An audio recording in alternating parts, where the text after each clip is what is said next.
Good afternoon. You'll notice I'm back to the old glasses. The new ones I have, which I still like, I can't wear because there's something not right with them.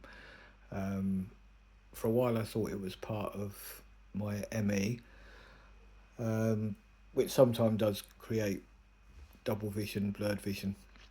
But this was extreme. This was double vision beyond double vision. That as soon as my eyes got tired, which they always do throughout the day, my left eye just decided to go wandering, and I had no control over it. So I would literally see one car there and the other car was up there.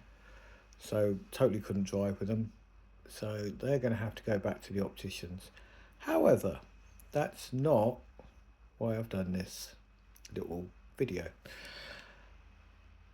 I think a lot of people, even people like myself, refer to our condition as ME stroke CFS. You won't find me saying that very often. And the reason to me was obvious, but I couldn't put it into words. So I asked my friendly AI to do the job for me.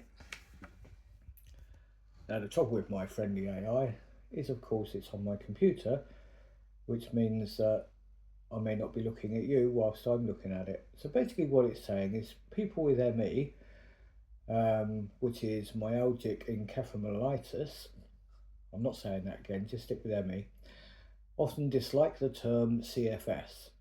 And this is because it's perceived as trivialising their illness, failing to capture the full range of debilitating symptoms beyond just fatigue and potentially leading to stigmatisation.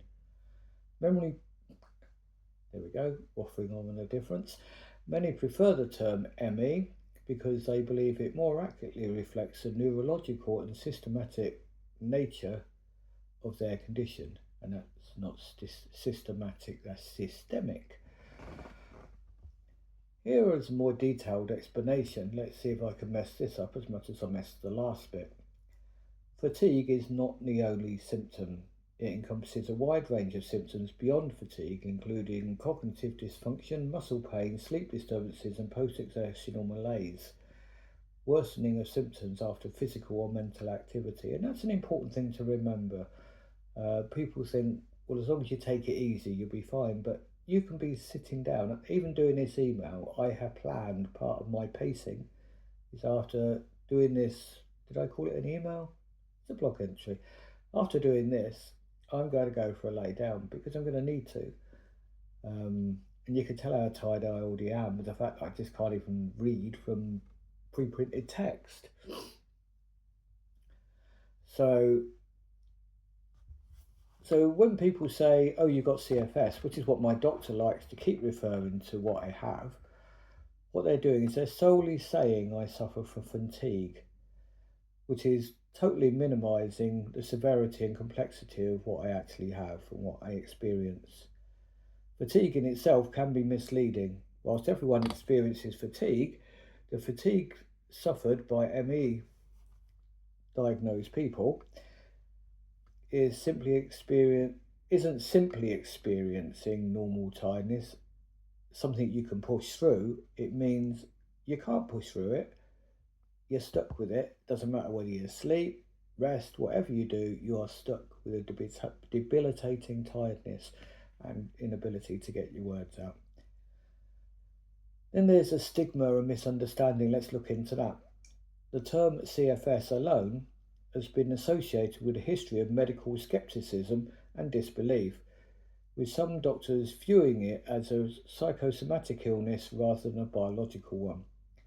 This skepticism can lead to patients being stigmatised, dismissed, and not receiving appropriate medical care. Some of you that are old enough, like me, will remember originally CFS was known as yuppie flu, where lots of stressed off young people, very often working in the city, were saying how terrible their life was, and they were just bone idle. So it wasn't true that, although of course there would have been CFS sufferers there, a lot of them were putting it on. The term ME emphasizes the neurological and inflammatory. Oh God, I can't talk. The inflammatory aspects of the illness, which is considered more accurate by many patients and researchers. Some argue that ME better reflects the potential for long term systemic, nearly got that right, effects of the illness. The compromise term ME-CFS, which to me is pointless, is often used to acknowledge both perspectives and to bridge the divide between those who prefer ME and those who are more familiar with CFS. However, many, including me, still strongly believe that ME is the more accurate and appropriate term. So I'm hoping that explains it a bit better. I could redo this video a dozen times until I eventually, maybe sometime in the next month or two, get it right. I could cut out all the mistakes and give it to you perfect. But then you're not learning the reality of what ME really is. Because what ME really is the complete mess up. It's very difficult when your brain feels like mine at the moment to clean things up, okay? So it's difficult to do anything but a mess up when I'm trying to either think with my brain, like there's anything else to think with, or even just read. Inevitably, I'll start off thinking what I'm about to say, and then my brain just goes off and disappears into the distance. So I hope you get the message of why I personally do not like ME. It's because I've got ME and I can't get it right. Let's start that again. I hope you will understand why I personally do not like the term CFS, because it just doesn't even start to describe to somebody what is wrong with me.